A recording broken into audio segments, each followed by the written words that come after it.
Today I learned that the creator of VeggieTales' mother forbade two things on the show. 1. They could not display Jesus as a vegetable. 2. The veggies can have no redemptive relationship with God. Means vegetables can commit any crimes they want. When I was young, my dad forbid me from watching this show and always said if I went to a friend's house and it was on, I wasn't allowed to watch it, so I grew up thinking it was an adult show like Family Guy or something. We went to a funeral once and this was playing in the kids' room, and I remember thinking, what the is this doing on in here? Didn't know what the show actually was till I was older. Lol. This means that they can't go to heaven, or guess that means they're going to purgatory. Greater than, in other words. Bob, Larry and the gang can point kids toward Jesus. They can describe the endless love of God and perfect peace of His saving grace. But they cannot enter into it themselves. Salvation is saved for the crown of God's creative work alone. And they are just vegetables. Religion makes people so weird. I feel like, in spirit, the second rule was violated because most episodes involve the vegetables reenacting real stories from the Bible, as the characters who had relationships with God in the stories. I was raised in Southern Baptist churches. I loved the VeggieTales. I am an atheist now, but still have fond memories of the VeggieTales. I have some on VHS somewhere. Today I learned, rather than fiddling while Rome burned, Nero rushed to the city from his villa to organize the relief effort. My mind was blown when I realized why the CD burning software I used to use was called Nero Burning ROM. Greater than. The popular legend that Nero played the lyre while Rome burned is at least partly a literary construct of Flavian propaganda, which looked askance on the abortive Neronian attempt to rewrite Augustan models of rule. Greater than. Tacitus suspends judgment on Nero's responsibility for the fire. He found that Nero was in Antium when the fire started, and returned to Rome to organize a relief effort, providing for the removal of bodies and debris, which he paid for from his own funds.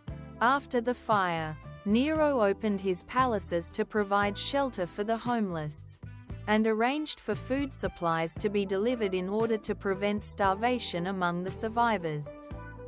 Nero then proceeded to claim a large swath of the now empty land for his new golden palace. Vespasian had the place torn down and built a bunch of public buildings on top of the ruins, including the Colosseum.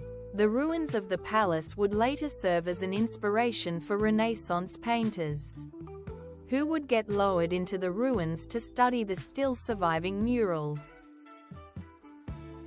Propaganda existed for as long as politics has. It's disappointing how eager the Romans were to completely rewrite and invent histories of emperors that lost their favor. One could argue that nobody has written history with complete objectivity. But these guys were pretty extreme. They would turn anybody into a murderous, insane sex pest, truth be told.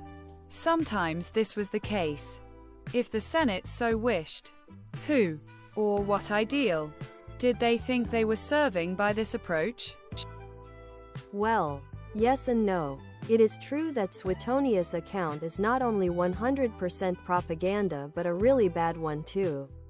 He even writes that not only Nero sent agents to set fire everywhere, but that he also had stone buildings destroyed with siege engines because they would not burn. I get you are paid. But how do you write that with a straight face? But on the other hand, what Tacitus really writes is that Nero only came back when fire started to threaten his precious palace. And by then it was too late. From Annals of Tacitus, which is the claimed source of how Nero rushed to Rome. Nero, who at the time was staying in Antium, did not return to the capital until the fire was nearing the house by which he had connected the Palatine with the gardens of Maecenas. 13 It proved impossible, however, to stop it from engulfing both the Palatine and the house and all their surroundings. Still, as a relief to the homeless and fugitive populace, he opened the Campus Martius, the buildings 14 of Agrippa, even his own gardens, and threw up a number of extemporized shelters to accommodate the helpless multitude. The necessities of life were brought up from Ostia and the neighboring municipalities, and the price of grain was lowered to 3 sesterces. Yet his measures, popular as their character might be, failed of their effect, for the report had spread that, at the very moment when Rome was aflame, he had mounted his private stage, 15, and typifying the ills of the present by the calamities of the past, had sung the destruction of Troy. So the supposed source of how Nero rushed to Rome literally says he didn't go to Rome until the fire threatened his personal property. Tacitus also writes about the report, apparently widely spread soon after the fire, that Nero has sung the destruction of Troy on his private stage while the fire raged, while not giving a view whether the report was true or not. So the title of this thread is Nonsense. Today I learned world-renowned herpetologist Carl Schmitt was fatally bitten by a boomslang in arboreal African elapid. To get some data out of the situation, he described every symptom in detail, almost until the point of death. Greater than Schmidt's death has frequently been written of.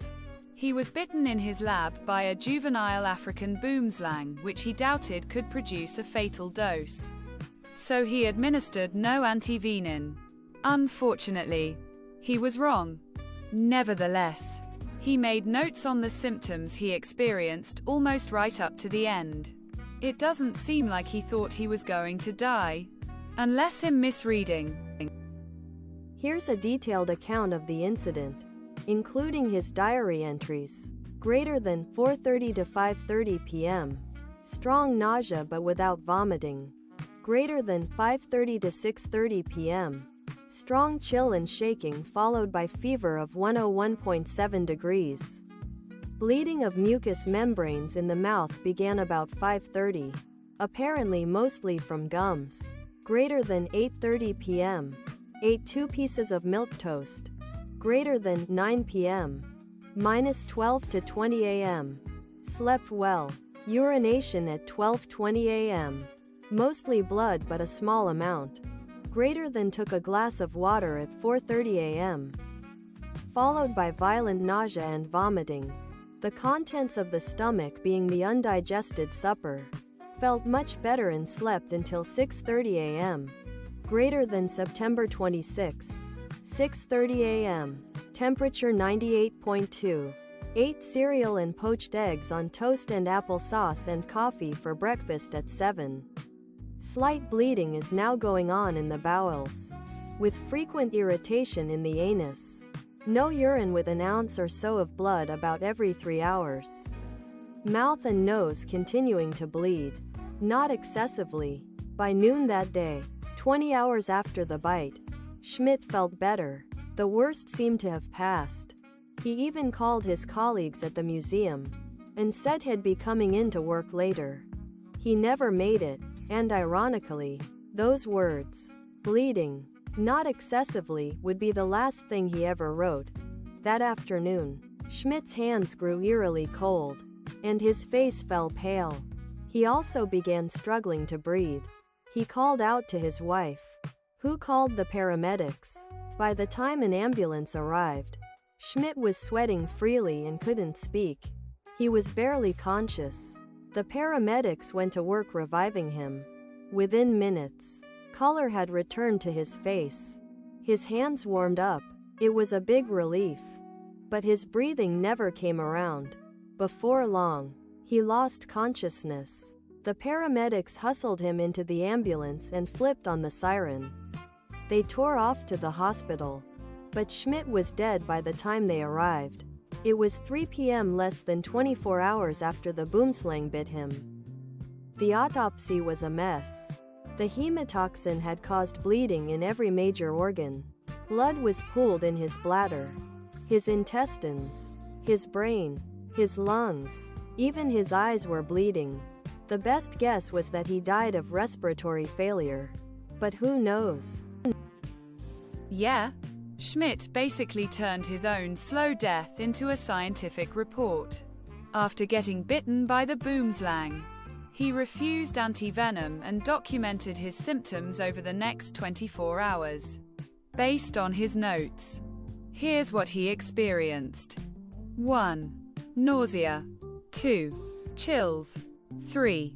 Bleeding from his mucous membranes including his nose and mouth. 4. Blood in his urine.